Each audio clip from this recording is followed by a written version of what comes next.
দেখো, একটি সিলিন্ডারের সমগ্র তলের ক্ষেত্রফল এবং আয়তন নির্ণয় করো, যার ব্যাস হচ্ছে 14 সেন্টিমিটার এবং উচ্চতা হচ্ছে তোমার 80 সেন্টিমিটার। তাহলে আগে সিলিন্ডারটা ড্রয়িং করে নিই। সিলিন্ডার মানে হচ্ছে চৌং। এই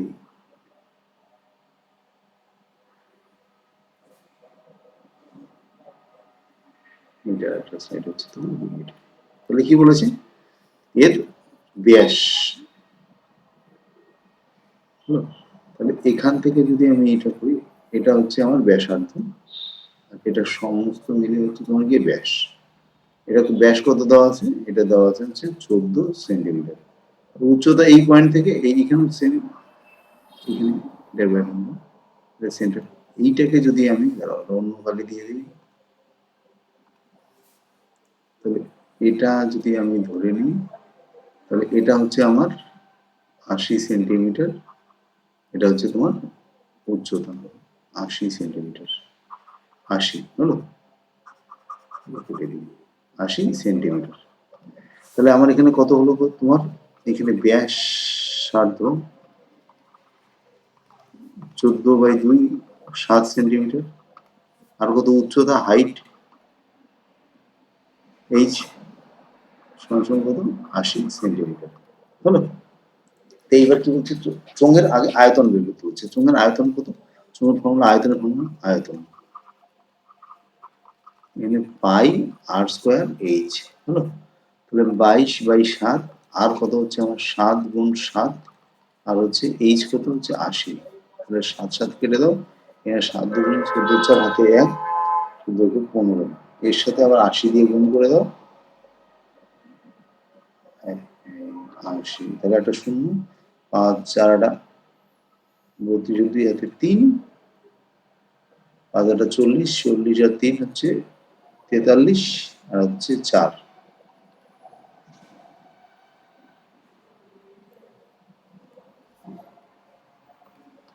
এটা গেল তোমার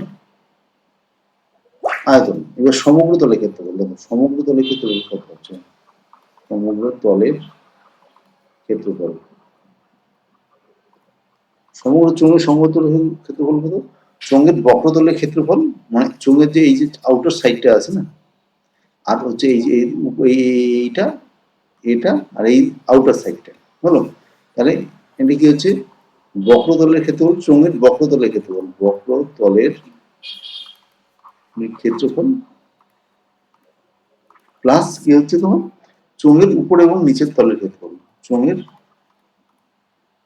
চোঙের উপরের এবং নিচের তলের ক্ষেত্রফল। তাহলে তোমার কত হচ্ছে, বাই বক্রতলের ক্ষেত্রফল কত হচ্ছে, ফর্মুলা হচ্ছে 2πr/h হলো। আর এটা কত হচ্ছে তোমার, উপরেরটা হচ্ছে πr² প্লাস আবার নিচেরটার জন্য আবার πr²।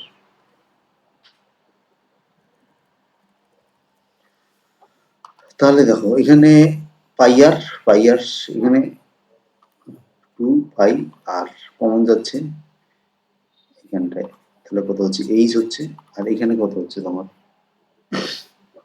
আবার আরেকটা আর থাকছে না, এবার বসিয়ে দেবো মান 22/7, আর কত হচ্ছে তোমার, আর তো দেওয়াই আছে, আর হচ্ছে 7।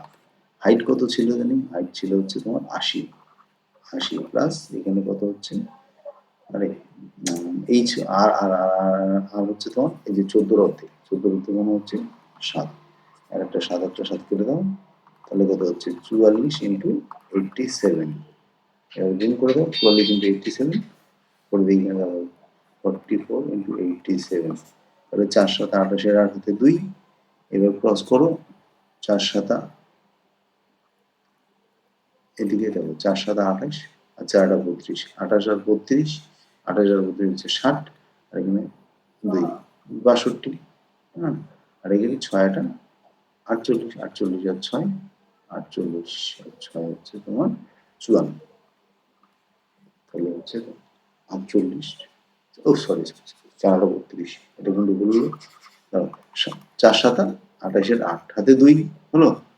এবার এটা এটা এটা হলো 4 7 28 এর 8 হাতে 2, এবার আবার 4 7 28, 28 আর এখানে কত হচ্ছে 4 32, 28 আর 32 কত হচ্ছে 60, তাহলে 60 এর সাথে এখানে কত হচ্ছে 2, তাহলে 62 হলো।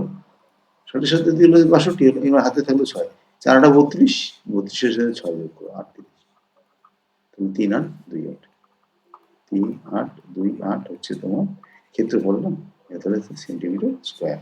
হলো, এটি হলো তোমার চৌম্বক সমগ্র তলের ক্ষেত্রফল।